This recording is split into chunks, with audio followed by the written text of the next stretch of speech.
Elle a enquêté pendant 2 ans dans les vignes du Bordelais. Demain sort le livre qu'elle a écrit sur le sujet. Mais alors, est-ce vraiment Magouille et compagnie dans le vignoble bordelais? C'est la question qui fâche de 7h15 sur Europe 1. Et cette question, je la pose donc à Isabelle Saporta. Bonjour. Bonjour. Avec votre livre Vino Business, publié chez Albin Michel, vous n'allez pas vous faire que des amis dans le Bordelais, ça c'est sûr.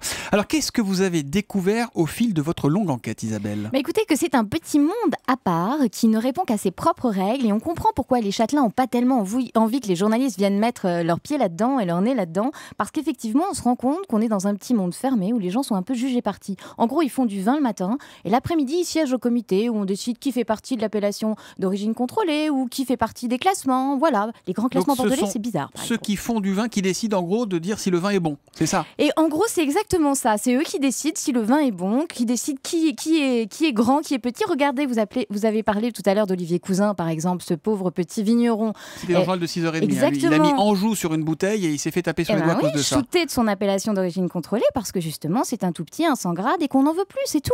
Alors, ce qui est stupéfiant, c'est que vous nous plongez dans les arcanes et les coulisses des classements, tous ces classements qui font autorité quand même. Voilà, c'est là qu'on se dit, ce vin, il est bien parce qu'il est très haut classé. Les critères sont hallucinant parfois. C'est surréaliste. C'est vrai que pour les premiers grands crus classés, par exemple pour les vins de Saint-Émilion, qui sont des très grands vins, c'est quand même des vins qui se vendent entre 300 et 500 euros la bouteille. Le goût compte pour combien à votre avis?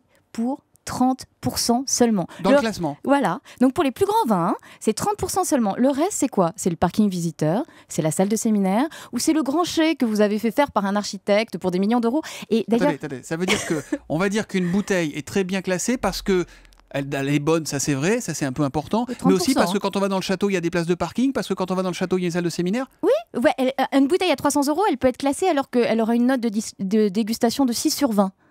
C'est incroyable. Voilà. Et donc, par contre, le grand chai, c'est très important. Et le grand chai, vos auditeurs seront contents d'apprendre ce matin qu'effectivement, ils participent en plus à le payer pour ces milliardaires du vin parce qu'il est financé sur l'argent de la politique agricole commune. Donc, c'est de l'argent public. C'est de l'argent public pour les milliardaires du vin. Et alors, comment vous expliquez, Isabelle Saporta, qu'un hectare de Pomerol, vous prenez cet exemple dans votre livre, coûtait 292 000 euros il y a 20 ans, équivaut aujourd'hui 2 350 000 euros, c'est-à-dire 8 fois plus? Eh bien, parce que, vous savez, tous ces grands... C'est le même vin. Oui, c'est le même vin. Mais tous ces grands investisseurs, tous ces grands patrons, vous savez, tous ceux qui nous ont jetés dans les crises financières qu'on a connues les dernières années, eux, leur argent, ils n'ont pas du tout envie de le laisser en bourse, ils ont envie de le mettre dans du dur. Et dans du dur, c'est dans ces grands terroirs de France. Et du coup, les prix ont explosé littéralement. Et qui sont ces investisseurs alors? Alors voilà, c'est les grands fonds de pension, les grands investisseurs, les grands patrons, LVMH, Pinot, tous ces gens-là, et qui aujourd'hui irriguent de leur argent les vignes. Et maintenant, si vous voulez, il n'y a plus un petit paysan français qui peut acheter sur ces terroirs de France. Qui est-ce qui achète maintenant? Les seuls qui ont de l'argent, c'est les Chinois. Ils ont acheté une 50aine de châteaux en 4 ans.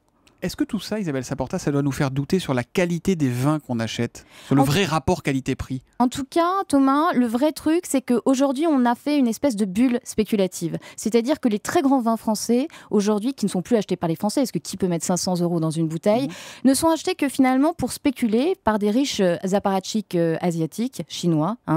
Et effectivement, en même temps, pardon, mais c'est ce qui soutient aussi l'économie du vin en France, c'est qu'on en exporte beaucoup. Le vin de Bordeaux se vend beaucoup, notamment aux Chinois que vous citez. Alors vous avez tout à fait raison. Ça, il ne faut pas s'en plaindre. Mais aujourd'hui, cette bulle spéculative, elle est en train d'exploser et les Chinois n'ont pas du tout envie qu'elle explose chez eux. Donc ils sont en train de renvoyer les bouteilles qu'ils ont payées 10 fois plus cher que les autres sur le territoire français, et cette bulle, elle va exploser. Donc non, je pense qu'on a eu un peu la folie des grandeurs. Je pense qu'aujourd'hui, il faut justement revenir à quelque chose d'un peu normal dans les prix, quelque chose qui fait qu'on vend du vin, on vend pas de l'or à l'intérieur quand même. Faut pas exagérer. Enfin, 1000, 2000 euros une bouteille. Qui est-ce qui peut mettre ça dans une bouteille de vin? Il n'y a pas d'autorité qui régule tout ça. Il n'y a pas de gendarme du vin comme il y a un gendarme de la bourse, comme il y a un gendarme partout, quoi. Si, un gendarme. C'est un gendarme de carton-pâte. C'est l'Institut national de l'origine et de la qualité qui est censé être un organisme public. C'est celui-là qui vient justement de virer ce pauvre Olivier Cousin, le vigneron qui fait bio, qui fait bien, dont vous parliez à 6 heures. Ouais.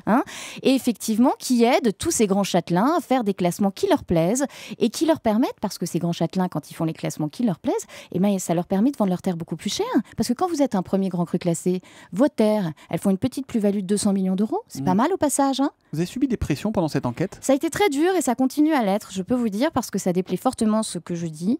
Et ça déplaît d'autant plus fortement que ces gens-là, ces grands châtelains, ont l'habitude d'être entourés de journalistes, et là je ne vais pas me faire des amis ce matin, qui sont des courtisans, hein, qui ont un petit peu oublié qu'ils avaient leur carte de presse et qui aujourd'hui n'ont pas envie de mordre la main qui les nourrit. C'est pour ça que c'est jamais sorti, parce que vous n'êtes pas la seule spécialiste du vin, Isabelle Saporta, pardon, mais il y en a d'autres. Oui, vous avez tout à fait raison, mais je pense qu'effectivement, aujourd'hui, heureusement, il y a plein de blogueurs, il y a une alter-critique qui se fait jour, une nouvelle garde qui est en train de mettre un coup de pied dans la fourmilière.